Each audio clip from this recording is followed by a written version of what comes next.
Question Group E. 6 questions. Covering sections 2.9, Distracted Driving, and 2.10, Aggressive Drivers, Road Rage.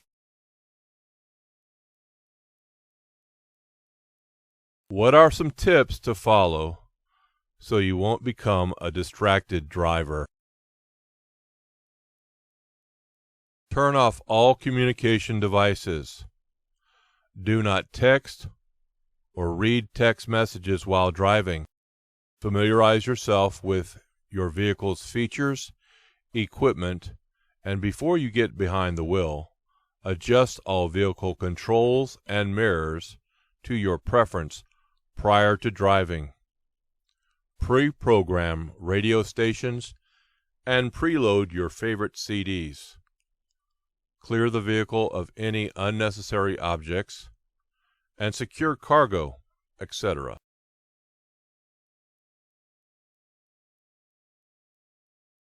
How do you use in-vehicle communications equipment cautiously? Assessing all potential in-vehicle distractions before driving, developing a preventive plan to reduce or eliminate possible distractions, expecting distractions to occur, and discussing possible scenarios before getting behind the wheel.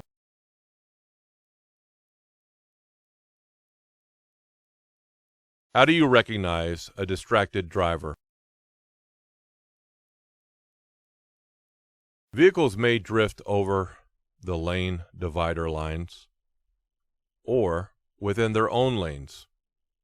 Cars traveling at inconsistent speeds, drivers preoccupied with maps, food, and cigarettes, cell phones, or other objects, drivers who appear to be involved in conversations with their passengers.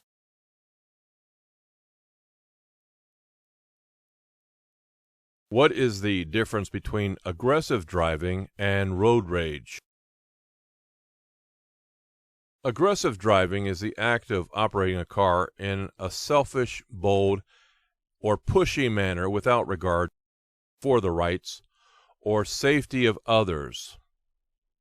Road rage is operating a motor vehicle with the intent of doing harm to others or physically assaulting a driver or their vehicle.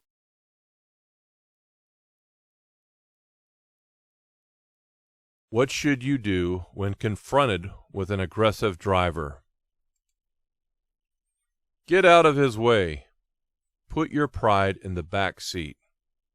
Don't challenge him by speeding up. Avoid eye contact. Ignore gestures. And refuse to react to him. Report aggressive drivers to the authorities.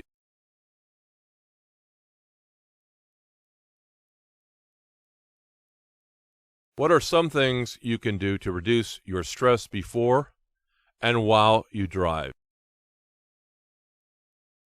Listen to easy listening music. Give the drive your full attention. Be realistic about your travel time. If you're going to be later than expected, deal with it. Give other drivers the benefit of the doubt. Slow down and keep your following distance reasonable. Don't drive too slowly in the left lane of traffic. Avoid gestures. Be a cautious and courteous driver.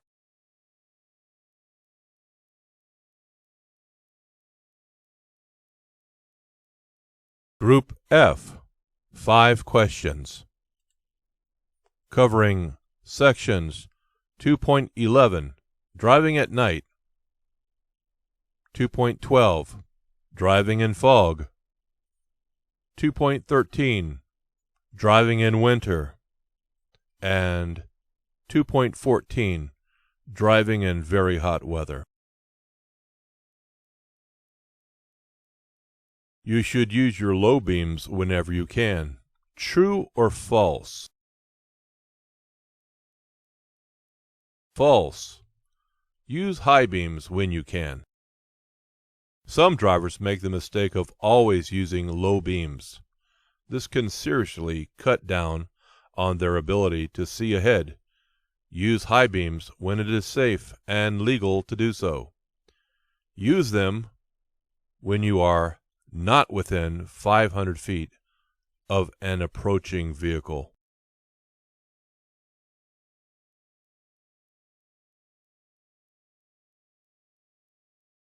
What should you do before you drive if you are drowsy?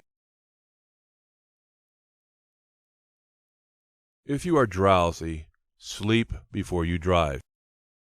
Even a nap can save your life or the lives of others.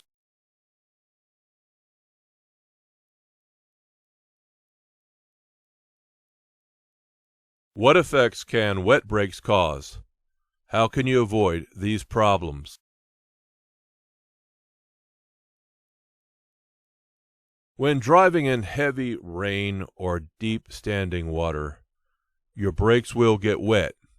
Water in the brakes can cause the brakes to be weak, to apply unevenly, or to grab. This can cause lack of braking power, wheel lockups, pulling to one side or the other, and jackknife if you pull a trailer. Avoid driving through deep puddles or flowing water, if possible. If not, you should slow down. Place the transmission in low gear and gently put on your brakes. This presses linings against brake drums or discs and keeps mud, silt, sand, and water from getting in. Increase engine RPMs and cross the water while keeping light pressure on the brakes. When out of water, maintain light pressure on the brakes for a short distance to heat them up and dry them out. Make a test stop when safe to do so. Check behind to make sure no one is following, and then apply the brakes to be sure they work well. If not, dry them out further as described above. Caution: do not apply too much brake pressure and depress the accelerator at the same time, or you can overheat the brake drums and lining.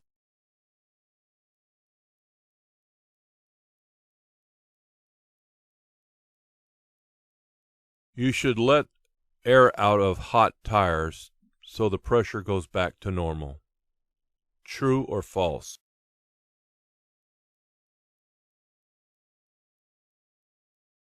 False. Air pressure increases with temperature. Do not let air out, or the pressure will be too low when the tires cool off. If a tire is too hot to touch, remain stopped until the tire cools off. Otherwise, the tire may blow out or catch fire.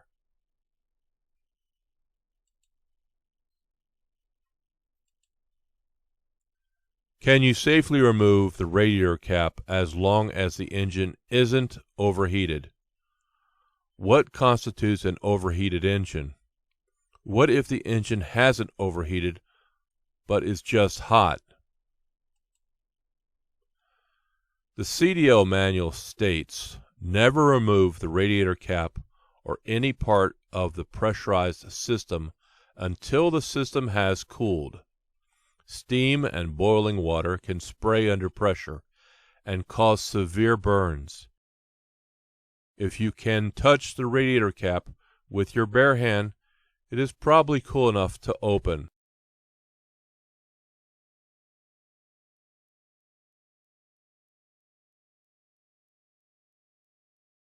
Question Group G, 5 questions. Covering sections 2.15, Railroad Highway Crossings, and 2.16, Mountain Driving.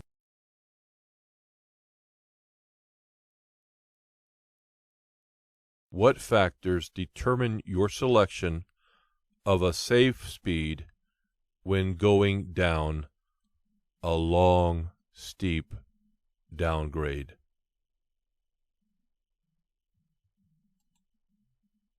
Your most important consideration is to select a speed that is not too fast for the total weight of your vehicle and cargo, the length of the grade, the steepness of the grade, the road conditions, and the weather.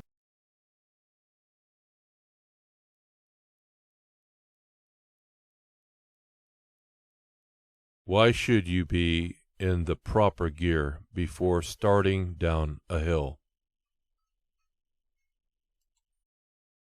You want to be in the proper gear before going down a hill, because if you try to shift gears when you are driving on the downgrade, you might get locked out of engaging any gear and will lose all engine braking capability.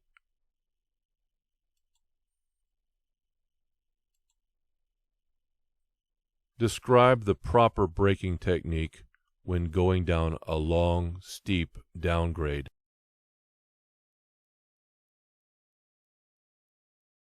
The use of brakes on a long or steep downgrade is only a supplement to the braking effect of the engine. Once the vehicle is in the proper low gear, the following are the proper braking techniques. Apply the brakes just hard enough to feel a definite slowdown. When your speed has been reduced to approximately 5 miles per hour below your safe speed, release the brakes. This brake application should last for about 3 seconds. When your speed has increased to your safe speed, repeat steps 1 and 2. For example, if your speed is 40 miles per hour, you would not apply the brakes until your speed reached 40 miles per hour. You now apply the brakes hard enough to gradually reduce your speed to 35 miles per hour, and then release the brakes. Repeat this as often as necessary until you have reached the end of the downgrade.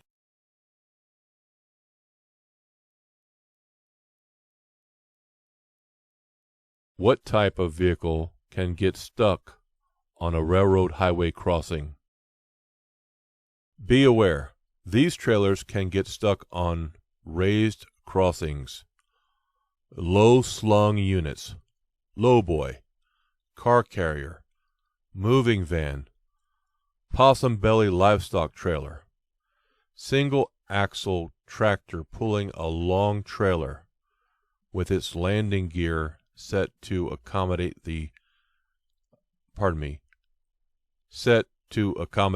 a tandem axle tractor.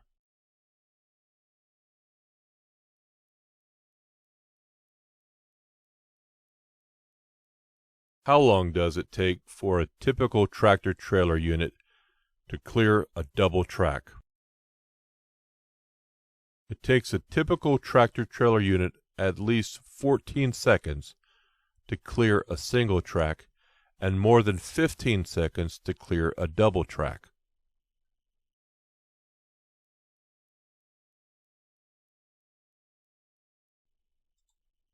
Question Group H. 7 questions. Covering sections 2.17, Driving Emergencies, 2.18, Anti-lock braking systems, ABS, and 2.19, Skid control and recovery. Stopping is not always the safest thing to do in an emergency. True or false? True. Stopping is not always the safest thing to do in an emergency. When you don't have enough room to stop, you may have to steer away from what's ahead. Remember, you can almost always turn to miss an obstacle more quickly than you can stop. However, top-heavy vehicles and tractors with multiple trailers may flip over.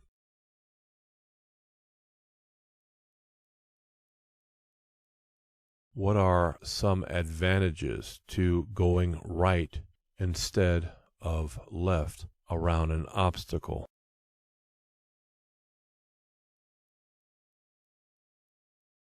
If an oncoming driver has drifted into your lane, a move to your right is best. If that driver realizes what has happened, the natural response will be to return to his own lane. If the shoulder is clear, going right may be best. No one is likely to be driving on the shoulder, but someone may be passing you on the left. You will know if you have been using your mirrors. If you are blocked on both sides, a move to the right may be best. At least you won't force anyone into an opposing traffic lane and a possible head-on collision.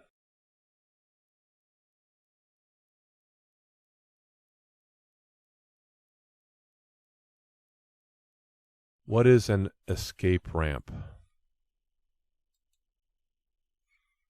Escape ramps have been built on many steep mountain downgrades. Escape ramps are made to stop runaway vehicles safely without injuring drivers and passengers. Escape ramps use a long bed of loose, soft material to slow a runaway vehicle, sometimes in combination with an upgrade.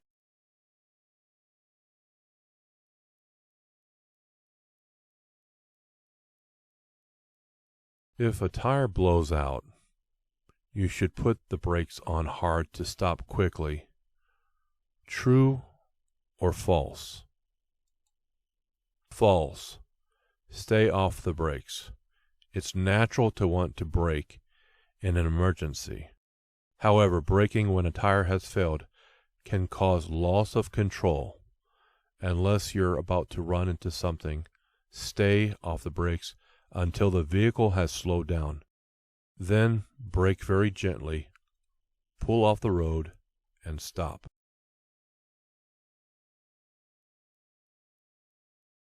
How do you know if your vehicle has anti-lock brakes? Tractors, trucks, and buses will have yellow ABS malfunction lamps on the instrument panel. Trailers will have yellow ABS malfunction lamps on the left side, either on the front or rear corner.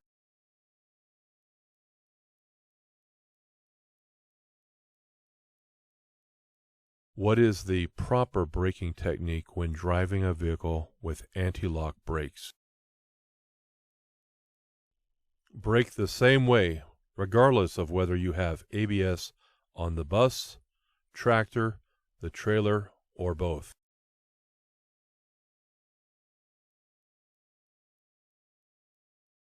How do anti-lock brakes help you? Brake pressure is adjusted to provide the maximum braking without danger of lockup. ABS works far faster than the driver can respond to potential wheel lockup. At all other times, the brake system will operate normally.